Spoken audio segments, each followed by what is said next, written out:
Ce que vous êtes en train de voir, ce sont les plans de coupe de la randonnée la plus dangereuse du monde. Situé sur les pentes vertigineuses du mont Hua, ce parcours de tous les extrêmes est réputé pour ses passages extrêmement étroits, ses planches de bois vétustes et anciennes, ses prises minuscules et très glissantes, ou encore ses croisements très serrés à plusieurs centaines de mètres au-dessus du vide.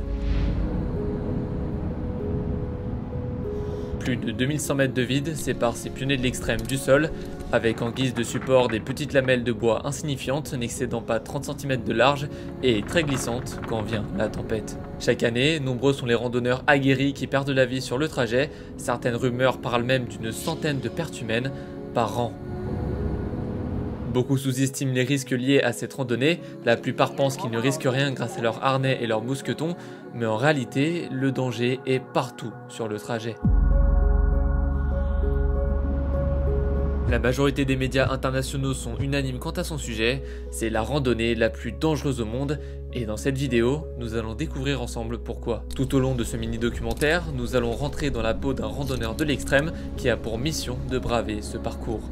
Nous découvrirons la préparation, l'équipement utilisé, les différentes étapes à franchir, les différents itinéraires possibles, et surtout tous les risques associés à une telle expédition. Et croyez-moi, il y en a bien plus que vous ne le pensez. Moi c'est Mugs et sur cette chaîne on parle de sport, alors ne perdons pas plus de temps, commençons notre préparation en vue de cette ambitieuse expédition et découvrons ensemble tous les secrets du boss final en termes de randonnée et de via ferrata, j'ai nommé la Huachan Plank Walk. Vous êtes chez vous, il se fait tard quand soudain l'envie vous prend de chercher une randonnée extrême à effectuer.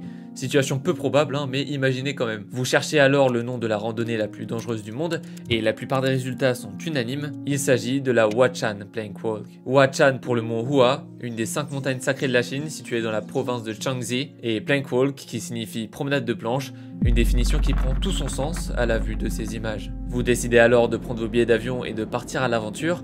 Mais sachez que des randonnées à haut risque, il en existe bien d'autres tout aussi redoutables. Par exemple, bien plus proche de chez nous en Angleterre, il y a la célèbre randonnée de la crête de Striding Edge. Elle est considérée comme l'une des randonnées les plus dangereuses au monde, et ça c'est pas pour rien. Bon, les paysages sont clairement magnifiques, mais cette vue, il faut la mériter. Striding Edge, c'est une crête très exposée des deux côtés. Une simple glissade et les conséquences pourraient être dramatiques. En plus de ça, le sentier est étroit et rocheux, ce qui peut rendre la traversée d'autant plus difficile. Je vous souhaite pas de vous faire une cheville sur ces sentiers car vous vous doutez bien qu'il est difficile de faire intervenir des sauveteurs sur de tels reliefs. En hiver, les conditions climatiques rendent cette randonnée quasiment impraticable, les sentiers sont couverts de neige et de verglas à cette période et même pendant les mois les plus chauds, le temps peut rapidement changer et une soudaine détérioration des conditions peut rendre la traversée beaucoup plus périlleuse et mortelle. Ou alors, vous auriez aussi pu vous laisser tenter par The Maze, une randonnée au cœur du parc national de Canyonland aux États-Unis. The Maze, c'est une zone très isolée et difficile d'accès. Rien que les routes et les sentiers qui mènent à cette randonnée sont dangereux. Sur la route pour s'y rendre, il n'y a ni nourriture, ni eau, ni essence. Bon courage si tu tombes en panne sèche au beau milieu de nulle part. Et pour ce qui est de la randonnée en elle-même, c'est simple, c'est un véritable labyrinthe de canyons.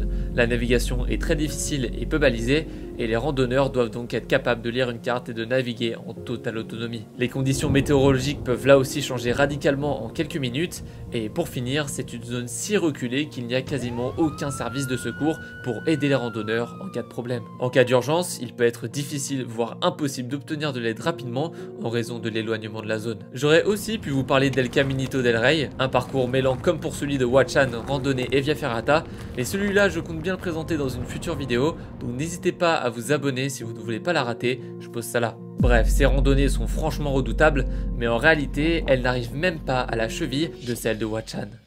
Bon, pour préparer notre randonnée de l'extrême au mieux, il faut qu'on se pose les bonnes questions pour maximiser nos chances de réussite. La préparation n'est clairement pas à négliger. La première question à se poser, elle peut paraître évidente, elle concerne la capacité physique. Cette randonnée se situe dans une zone très reculée, les sauveteurs se font rares, et une fois engagés sur la randonnée, il faut assumer jusqu'au bout. Alors ce parcours, même s'il est difficile, il ne demande pas une condition physique parfaite, mais il est quand même préférable d'avoir au préalable un physique assez sportif et endurant, et de l'expérience en randonnée. On parle d'un parcours de plus de 10 heures de marche, forcément ça demande pas mal de cardio tout ça. Ce qui va aussi rentrer en compte, c'est le mental. Je pense que j'ai pas besoin de vous préciser que si vous avez le vertige, penser cette rando serait pas la meilleure idée du monde.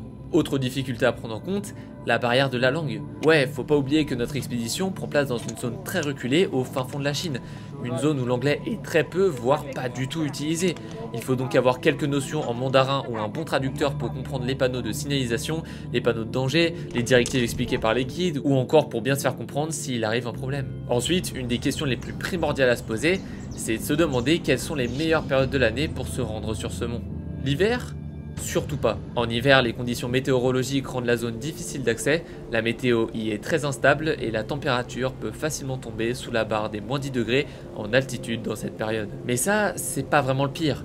En hiver, planches, prises et marches sont toutes gelées et verglacées, ce qui augmente significativement les risques de glissade, voire même de chute. C'est pour toutes ces raisons qu'il est vivement déconseillé de tenter cette expérience en hiver. Le site lui reste néanmoins ouvert toute l'année, mais le personnel eux-mêmes déconseille la période hivernale pour s'y aventurer. Le début du printemps, c'est pas trop ça non plus, et la fin de l'automne aussi, mais la période idéale pour s'y aventurer, elle est quand même assez large. Le mieux c'est de privilégier les mois d'avril à octobre. Les températures sont relativement agréables à cette période, mais la météo reste tout autant imprévisible, surtout à plus de 2000 mètres de hauteur. Pluie, orage et vents violents ne sont pas rares sur le parcours et peuvent très facilement faire virer l'excursion au drame. Prenons donc nos billets d'avion pour le mois de mai et parlons rapidement argent maintenant. On va pas se mentir, ça fait cher la randonnée. Comptez facilement plus de 1500 € pour le transport jusqu'au pied de la montagne et quelques centaines de plus pour l'hôtel, la nourriture, etc. Mais le tarif de cette randonnée en lui-même n'est pas vraiment élevé, il faut compter seulement 240 yuan pour accéder au parcours et à l'équipement, environ 31 €. C'est bon, on sait maintenant quand partir et on a les tarifs en tête, manque plus qu'à se rendre sur le pied du mont Hua. Pour cela, on va devoir prendre un avion de Paris à Shanghai. Une fois arrivé à Shanghai, on prendra un vol interne pour se rendre à Xi'an. Depuis la gare ferroviaire de Xi'an, on prendra un train à destination de Huashan. Et le reste du trajet se fera en minibus, un réseau de navettes qui nous conduiront jusqu'au pied de la montagne. Et c'est après une longue journée de voyage que nous y sommes. Le mont Hua est désormais sous nos yeux. Nous sommes maintenant au pied de la montagne. Les températures avoisinent les 10 degrés, le temps est nuageux comme très souvent dans cette zone et il est maintenant temps d'attaquer la randonnée, mais la question à se poser maintenant, c'est quelle route prendre. La route la moins intéressante ici, c'est celle du téléphérique.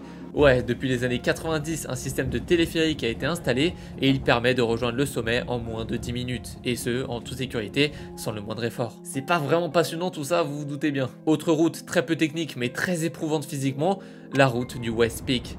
Un sentier balisé comportant plus de 4000 marches. C'est une bonne solution si vous ne voulez pas risquer votre vie, mais clairement 4000 marches ça demande un cardio de dingue et on est d'accord, c'est loin d'être un sentier passionnant, si ce n'est pour sa vue qui est incroyable. Nous on sait très bien pourquoi on est venu, on est là pour effectuer le sentier le plus difficile de tous, le Plank Walk, et on est loin d'être les seuls. C'est une zone de plus en plus touristique car vous vous doutez bien que la difficulté de ce parcours attire chaque année les grimpeurs et randonneurs les plus aguerris du monde entier. Sauf que c'est pas vraiment une bonne nouvelle pour nous, pour deux raisons. Tout d'abord, d'un point de vue écologique, certains randonneurs jettent leurs déchets par terre, d'autres font tomber par mégarde des effets personnels sur les flancs de la montagne, et tout ça, ça a un fort impact sur la biodiversité de la zone, qui de base est un lieu plutôt sauvage. En plus de ça, qui dit plus de randonneurs dit plus de trafic. Sur certaines vidéos, les grimpeurs sont parfois collés les uns aux autres, manque de place, tout ça, ça fragilise les installations et ça augmente les risques de crise de panique dû à la sensation de ne plus pouvoir avancer et de ne pas pouvoir faire marche arrière.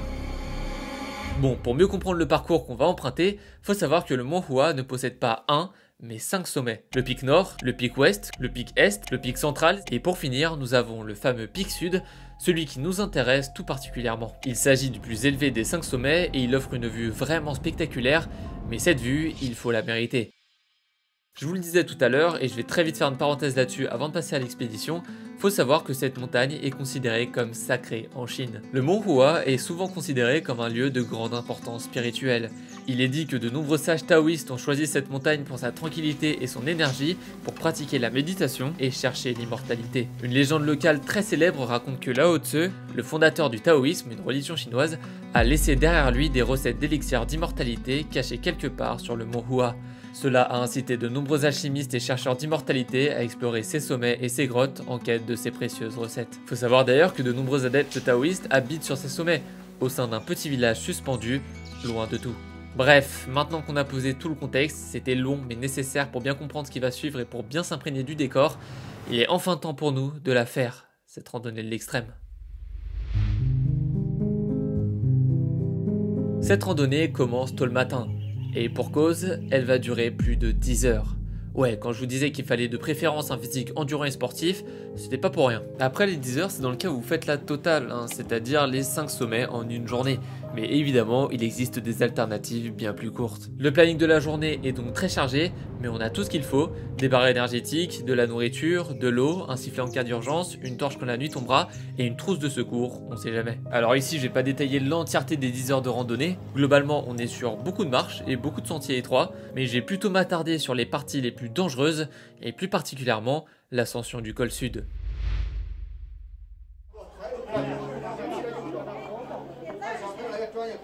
Les premières heures de notre randonnée s'effectuent sans système de protection, car il y a globalement peu de risques sur l'ensemble de la montagne.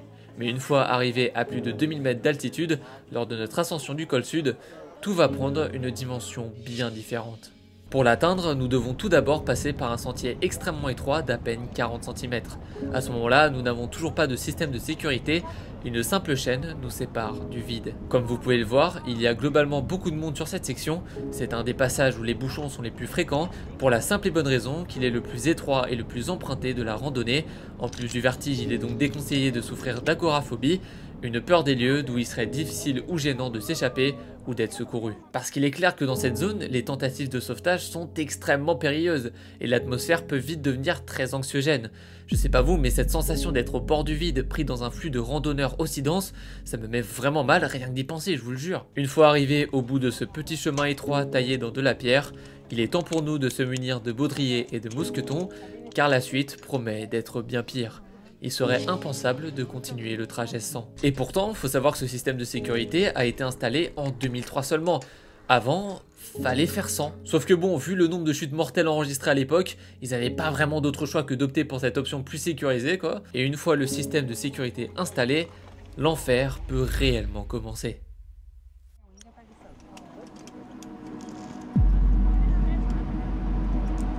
Un escalier de fortune, long d'une dizaine de mètres, à la quasi verticale. Et si vous avez bien fait attention à cette POV, ouais, le trajet est à double sens. En plus de devoir assurer sa sécurité et gérer son stress pour descendre efficacement, il faut aussi prendre en compte les randonneurs qui remontent. Il faut redoubler de vigilance à chaque seconde car ici, le mousqueton et le baudrier ne garantissent pas une totale sécurité. Si vous perdez l'équilibre sur cette zone, il y a de fortes chances que vous réceptionnerez sur la personne présente sous vos pieds, ce qui n'est pas une situation des plus agréables, on s'entend. Il faut donc faire confiance aux inconnus présents au-dessus de vous, tout en garantissant votre sécurité et celle de la personne sous vos pieds. Les glissades ne sont malheureusement pas rares dans cette zone. Et je vous le rappelle, notre randonnée se déroule en mai. Imaginez maintenant cette même situation avec de la glace, de la neige et moins 10 degrés en plus. Ok, en hiver il y a beaucoup moins de passages, mais quand même. Les croisements sont extrêmement difficiles à gérer comme on peut le voir. Et en plus de ça, il faut parallèlement gérer ces mousquetons régulièrement en les détachant de la corde pour les rattacher sur la section qui suit. C'est une zone qui ne laisse pas le droit à l'erreur. Une fois notre descente terminée, seuls ces petits espacements de roches et notre baudrier nous retiennent du vide. Cette section est très angoissante, surtout en temps de pluie où la roche peut très facilement devenir glissante. Il ne faut absolument pas céder à la panique, mais pourtant il y a tout pour. C'est plus une épreuve mentale que physique en réalité.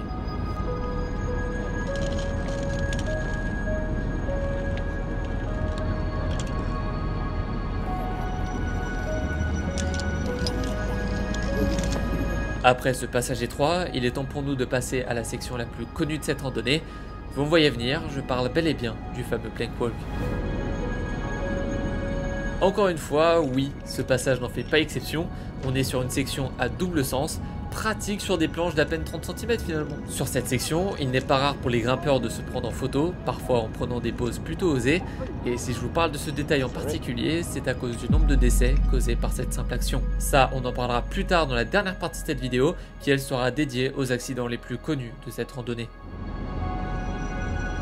Une fois ce passage long de plusieurs dizaines de mètres effectué, il est temps d'affronter une nouvelle échelle. Encore une fois, il faut faire gaffe au double sens de circulation et à chacun de ses pas. C'est pas le moment de se blesser, de glisser ou de stresser, c'est le moment d'avancer sans réfléchir, le tout en prenant toutes les initiatives de sécurité.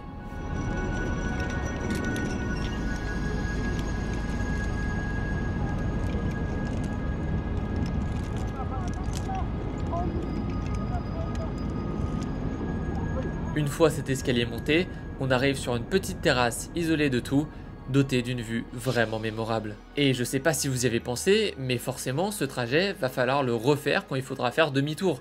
Donc tout ce qu'on vient de voir là, c'est du x2. Ajoutez à cela les 9 heures de randonnée supplémentaires, la fatigue, les milliers de marches et les dizaines de kilomètres, et vous formez le cocktail explosif que constitue cette randonnée. Et même si là je vous ai présenté la partie la plus complexe, le risque en réalité il est partout. Sur cette montagne, rien qu'une simple glissade peut suffire pour causer le pire. Je sais qu'actuellement dans cette vidéo, il y a deux types de personnes. Ceux qui pensent être incapables de réussir ce trajet à cause du vertige, de l'agoraphobie ou encore des capacités physiques requises pour assumer 10 heures de marche dans ces conditions, et je vous comprends totalement. Et ceux qui voient ce parcours comme une simple via ferrata, qu'ils pensent pouvoir braver sans trop de difficultés. Et là aussi, je vous comprends. Dites-moi votre ressenti en commentaire et passons ensemble à la partie la moins joyeuse de cette vidéo. Parlons accident.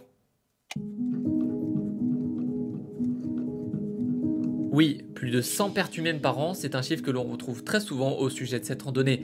C'est juste énorme, mais il faut quand même prendre ce nombre avec des pincettes. Ce n'est en fait que des rumeurs et en réalité, il y a peu d'informations concernant le nombre précis d'accidents mortels par année. Vous vous souvenez quand je vous disais que le secteur des planches était une étape où la plupart des randonneurs prennent la pause pour taper leur meilleur selfie? Bon, ça se comprend totalement, ça c'est pas un mal, et personnellement j'aurais fait pareil. Mais pour certaines personnes, le shooting photo a été pour le moins qu'on puisse dire déraisonnable. En 2019, une étudiante chinoise nommée Deng traversait avec ses amis le fameux Plank Walk. Et lors de leur traversée, le groupe s'est arrêté pour prendre des photos et immortaliser le moment. Jusque là, rien d'anormal. Deng voulait la photo parfaite. Mais cette envie va la pousser à commettre l'irréparable, elle va retirer son harnais, mais trébucha au même moment, ce qui l'a entraîné dans une chute mortelle de plus de 500 mètres devant les yeux de ses amis. De manière plus globale, les cas de chute ne sont malheureusement pas rares, et il est étonnamment très facile de trouver des vidéos d'accidents sur ce sommet que je ne peux pas diffuser ici et que je vous déconseille de regarder. D'un côté, il y a ces accidents causés par la négligence, mais il y a aussi beaucoup de mais ce qu'il faut retenir, c'est que finalement, si vous n'avez pas une grande peur du vide, que vous avez une bonne endurance pour encaisser plus de 10 heures de marche, que vous n'avez pas peur de la foule et que vous avez déjà une bonne expérience dans la randonnée, le trekking et la via ferrata, finalement, cette randonnée, elle est peut-être faite pour vous. Même si elle est extrêmement technique, c'est un trajet qui reste conçu pour entre guillemets le grand public. Et rappelez-vous, ce parcours est sécurisé depuis seulement 2003. Avant, c'était une toute autre histoire. Tout ce qu'on vient de voir, la plupart des grimpeurs le faisaient sans assurance. C'est dingue quand on y pense. Avec les normes de sécurité d'aujourd'hui, elle reste quand même entre guillemets encore une fois accessible. Par contre, une expédition qui l'est beaucoup moins, c'est bien l'ascension de l'Annapurna. Il s'agit de la montagne la plus mortelle du monde avec un taux de décès à 27%. Si vous aimez ces sujets extrêmes, n'hésitez pas à vous abonner, beaucoup oublient de le faire et n'hésitez pas aussi à me conseiller en commentaire des sujets dans le même style. Merci beaucoup de m'avoir écouté, allez, à plus!